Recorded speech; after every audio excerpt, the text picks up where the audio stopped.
अस्सलाम वालेकुम। मैं प्रोफेसर शमीम अहमद अपने यूट्यूब चैनल पर आप लोगों से मुखातिब हूँ। मेरा आज की बात में मैं बात करूँगा इंडिया इस्लामिक कल्चरल सेंटर के बारे में, IICC। ये तकरीबन जून 2023 से मसला चल रहा है और नो डाउट सेंटर के हालात बहुत ख़राब हैं और सेंटर के ऊपर एक एक्स्ट्रा बर्डन बहुत बड़ा पड़ा हुआ है, वो है ऑब्जर्वर के आने से। और ये याद रखिए कि ऑब्जर्वर साहब नहीं चाहेंगे कि आप लोग आपस में बैठ कर के एमिकेबली इसे रिजॉल्व करें और अपने ऑफिसर बेयरर्स अलग करके स्मूथली से रन करें। चूँकि 1,000 करोड़ की प्रॉपर्टी पर वो बैठे हुए हैं और जैसे दिल मन माने चाहे से वहाँ वो खर्च भी कर सकते हैं और लोगों को बुला भी सकते हैं, एंटरटेन भी कर सकते हैं। तो ये तो भूल जाइए कि वो आपकी इसमें मदद करेंगे, एक बॉडी जल्दी से जल्दी इलेक्ट होकर जाए। कुछ लोग कहते हैं कि मैं तो किसी को प्रमोट करता हूँ या किसी का एजेंट हूँ। देखिए ना, कोई आदमी आई चैलेंज कि कोई ये प्रूव करे कि मैंने कोई नाजायज़ फ़ायदा, इवन जायज़ फ़ायदा वहाँ से उठाया। हाँ, हमेशा मैं पहले भी कहा, आज वो नहीं है, तब भी कह रहा हूँ नहीं मीन्स वो प्रेसिडेंट नहीं है इस वक्त, ज़ाहिर है। सिराज कुरैशी साहब को मैंने करीब से देखा, ही इज़ वेरी ऑनेस्ट।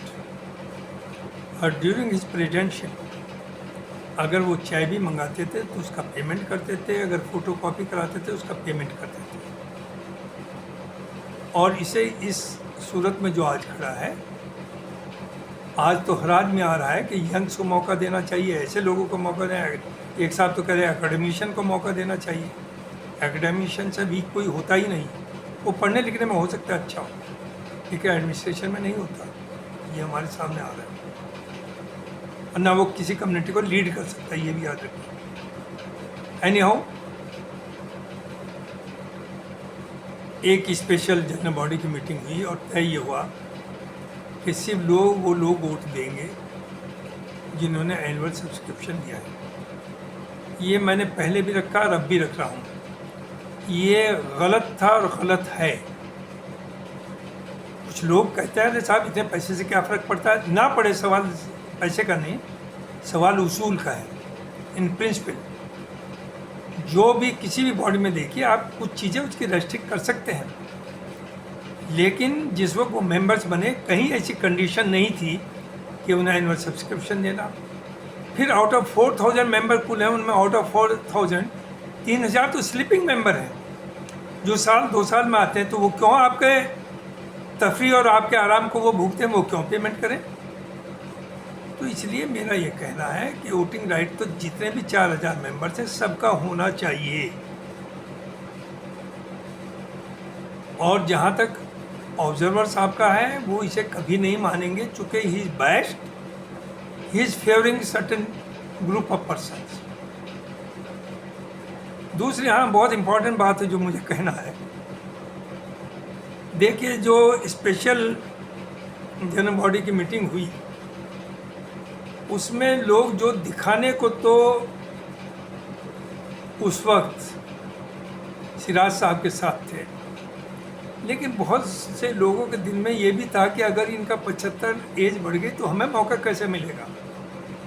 तो वो ग्रुप में होते हुए भी शायद उन्होंने वोट नहीं दिया, तब भी आपके 52% आए। अदरवाइज मैं बताऊं 70 से 80% मेंबर जो हैं वो सिराज साहब के साथ हैं। और यही वजह है, ये जो लोग बार बार कहते 20 साल तक बैठे, कब तक बैठेंगे। अरे भाई, आपने बैठा रखा, आपका एहसान है कोई? जनरल बॉडी में ने जो मेंबर से 4,000 उन्होंने वोट दिया, वोट से उन्हें इलेक्ट किया, तो उन्होंने अपने आप को ज़बरदस्ती थोप लिया क्या आपके ऊपर? ये जो बार बार कब तक बैठेंगे? अरे हो सकता है 90 साल तक बैठें, अगर लोग चाहेंगे तो बैठेंगे। और कोई ज़रूरी नहीं एक 80-85 साल का आदमी बेहतर काम कर सकता है एक 60 साल के आदमी से, बिकॉज वो 60 साल का आदमी बेईमान भी हो सकता है, चोर भी हो सकता है, इनकॉम्पिटेंट भी हो सकता है। तो इस तरह की बातें नहीं करनी चाहिए। आप उसूल की बात करिए। और एज बार तो इलेक्शन हो गया, you have to accept the result, we accepted it gracefully. लेकिन एज बार जब हिंदुस्तान में, क्या दुनिया में कहीं नहीं है इलेक्टेड बॉडीज में, तो यहाँ क्यों है? चलिए जो होना तो हुआ। अब मीटिंग होनी है, एनुअल जनरल मीटिंग जिसे कहते हैं, 2 जून को, टाइम बहुत कम रह गया। तो इन माय व्यू मीटिंग को प्रिजाइड कौन करेगा? मैं ये समझता हूँ जो बीओटी के मेंबर्स थे, आउटगोइंग मेंबर्स, और जो प्रेसिडेंट वाइस प्रेसिडेंट, वही लोग डैश पर बैठे, वही से कंडक्ट कराएं, ना कि आप ऑब्जर्वर साहब को बैठ जाएं। उनकी हैसियत नहीं है, वो जनरल बॉडी की मीटिंग कराने के लिए वो नहीं करा सकते।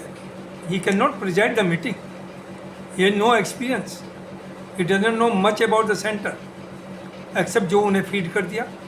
उन्हें की क्या गलती है? जो चारों तरफ लोग रहते हैं, जो उन्हें बताते हैं, उन्हें उतना ही पता है।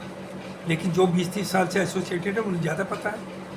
तो मेरे ख्याल से उसमें चूँकि दोनों ग्रुप के लोग हैं, प्रेसिडेंट, वाइस प्रेसिडेंट, एग्जीक्यूटिव के मेंबर्स एंड बीओटी, वो सब बैठे डैश के ऊपर, वो उस मीटिंग को कंडक्ट कराएं। और मैं तो यही चाहता था कि मीटिंग में जो भी नए मेंबर है 4,000, सबको इनविटेशन दें। और याद रखिए 500-600 से ज़्यादा लोग वैसे भी नहीं पहुँचेंगे। फॉरगेट इट कि वहाँ 3,000 या 4,000 आदमी पहुँचने वाले। तो आपको उसकी जो हज़ारों करोड़ की प्रॉपर्टी है उसे मैनेज करने जा रहे हैं, तो उसमें क्या 500 लोग बैठ करके वो तय कर देंगे? वो आपस में बंटवारा कर लेंगे? नहीं।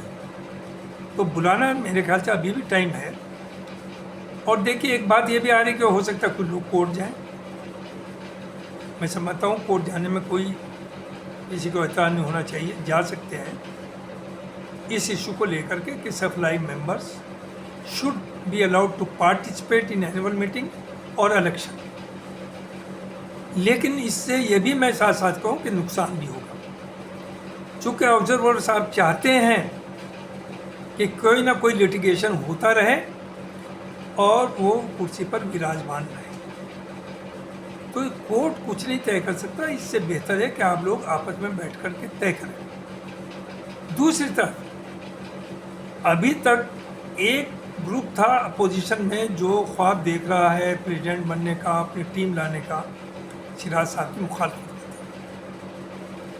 लेकिन उन्हें एहसास ये है कि मेजॉरिटी भी सिराज साहब, ज़ाहिर है वो तो इलेक्शन से होगा, वो ज़बरदस्ती तो कर नहीं सकते।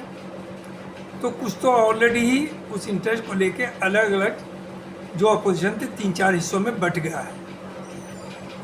और कुछ लोगों ने आलमोस्ट सिराज साहब को अप्रोच भी कर लिया कि हम तो आपके साथ रहेंगे, चूँकि उन्हें मालूम है कि अगर सिराज साहब के पैनल में वो रहते हैं तो वो 100% इलेक्ट होंगे।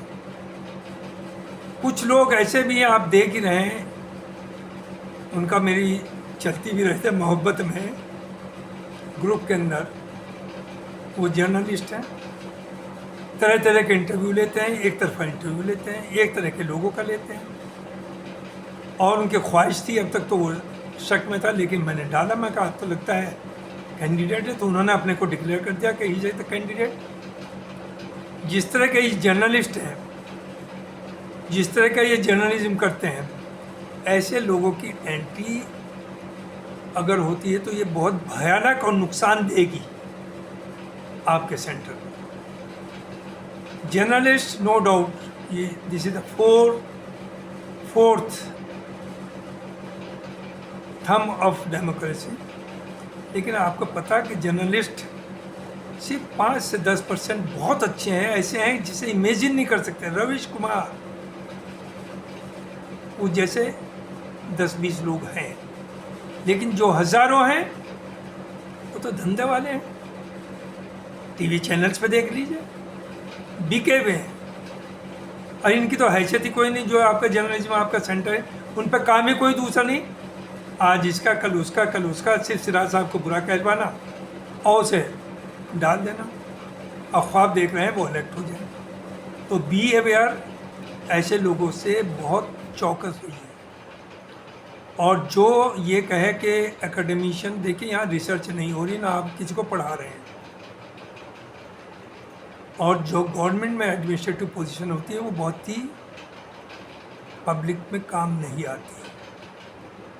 वहाँ तो आपके पास पावर होती है गवर्नमेंट में, पुलिस का हो, जज हो, आईएएस हो, आईआरएस हो, तो आप वहाँ डंडा चलाते हैं, अपने से बड़े का डंडा खाते हैं और छोटे पर डंडा चलाते हैं। अब रिटायर होने के बाद आपकी कोई हैसियत रह नहीं जाती। तो आप चाहते हैं, कोशिश में होते हैं कि इस तरह की कुछ सोसाइटीज़ पे आप कब्ज़ा कर लें जहाँ बहुत फंड्स हों, आप अपना टाइम रिटायरमेंट का बहुत अच्छा गुजारें। लेकिन उनसे उम्मीद करें, जो वो कहते हैं कि गवर्नमेंट से ये करा लो, वो करा लो, इनकी हिम्मत तो हो ही नहीं सकती। इन्होंने ज़िंदगी भर हाँ जी हुजूर करी, एक्सेप्ट फ्यू। कुछ लोग अच्छे भी हैं, मैं नाम देता हूँ। जैसे महमूदुर रहमान साहब थे, he was IAS, but he was a great man, very bold. वो जो चाहते थे वो कर सकते थे। आपके कुछ और लोग भी हैं तो अच्छे भी हैं, लेकिन मेजॉरिटी अच्छे नहीं। तो कुछ लोगों का ये कहना कि बिजनेस हाउस को लाना ही नहीं चाहिए। अरे पैसा तो बिजनेस हाउस ही देता है, ये नौकर पेशा थोड़ा ही देते हैं, ये तो खाते हैं सिर्फ। इन्होंने ज़िंदगी भर लिया है, अगेन एक्सेप्ट फ्यू। तो इस चीज़ का ध्यान रखिए और कोशिश करिए कि ये जो एनुअल जनरल मीटिंग है, इसमें आप एक रेजोल्यूशन पास करें कि all the members should be allowed to participate in the voting. और जिन्होंने एनुअल सब्सक्रिप्शन नहीं दिया, ज़्यादा से ज़्यादा उनके लिए ये करिए कि वो इलेक्शन ना लड़े। 2019 में याद रखिए जो इलेक्शन हुआ था, उसमें भी पहले यही नोटिस आया था कि आपको एनुअल सब्सक्रिप्शन जमा करना है। लेकिन बाद में समझदार लोग थे, बैठे और उन्होंने तय किया नहीं, वो कैंडिडेट भी, इवन कैंडिडेट भी हो सकते हैं और इलेक्शन में पार्टिसिपेट भी करेंगे। तो अब ऐसी कौन सी मुसीबत आ गई इन 5 साल में जो ये आप बंदिश लगा रहे? किस लिए?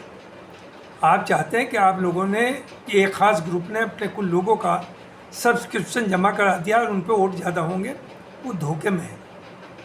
इस सब के बावजूद स्पेशल उसमें जो आपकी जनरल बॉडी हुई, majority votes were with Siraj साहब।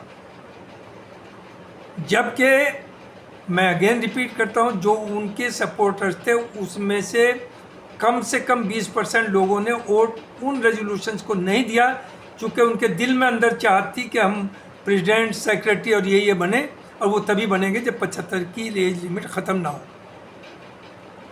तो वो नहीं, लेकिन अब वो सब plus many others they are with Siraj साहब। और सिराज साहब के साथ कोई दबाव में नहीं, वो डिक्टेटर नहीं, वो बादशाह नहीं है। उन्होंने काम किया, वो एक शरीफ आदमी है। उन्होंने आज तक गलत ज़बान नहीं इस्तेमाल की, किसी को अब्यूज़ नहीं किया। तो मैं समझता हूँ ये रेजोल्यूशन पास करिए कि जो भी लाइव मेंबर हैं 4000, दे शुड बी अलाउड। और नंबर 2, ये भूल जाइए कि इस गर्मी में, क्या इवन सर्दी में, बॉम्बे से, चेन्नई से, पूना से, हैदराबाद से लोग वोट डालने के लिए यहाँ आएंगे। तो इसलिए जो तय हुआ था ई वोटिंग, जो कामयाब भी रहा, अरे ई वोटिंग तो लाखों का होता है, यहाँ तो हज़ारों ही की बात है सर। तो वो ई वोटिंग भी अलाउ करनी चाहिए, जैसे स्पेशल मीटिंग में की गई थी। तो ये दोनों चीज़ें दोबारा आप एनुअल जनरल बॉडी की मीटिंग में, कि all the live members should be allowed to participate in the voting, और ई वोटिंग अलाउ किया जाए। अब दूसरी तरफ मैं दोनों ग्रुप से चाहूँगा, कहना जो मेजर ग्रुप से, वैसे तो 3-4 ग्रुप अभी भी हैं माशाल्लाह, कि वो अपने अपने कैंडिडेट्स की लिस्ट तैयार जल्दी करें और कोई भी वोटर जो है वो अभी कमिट ना करे किसी से, क्योंकि कमिट करके पीछे हटना बुरी बात होती है। जब सब कैंडिडेट सामने आ जाएं, फिर उनमें आपस में कंपेयर करिए हु इज़ बेटर।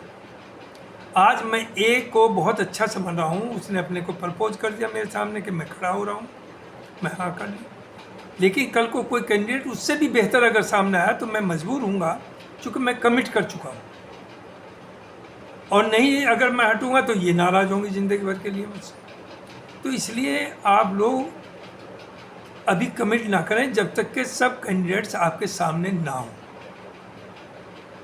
तो यही मेरा मुझे कहना है, आप बहुत ही चौकस रहें, अच्छे कैंडिडेट्स को लाएं। अब मुझे नाम लेने में नथिंग ऑन स्टेक, मुझे ना इलेक्शन लड़ना है, ना मुझे कुछ चाहिए, और ना मैं किसी की ग़ुलामी करता हूँ, ना किसी का खाना चाहिए। जो मैं सोचता हूँ वो बोलता हूँ।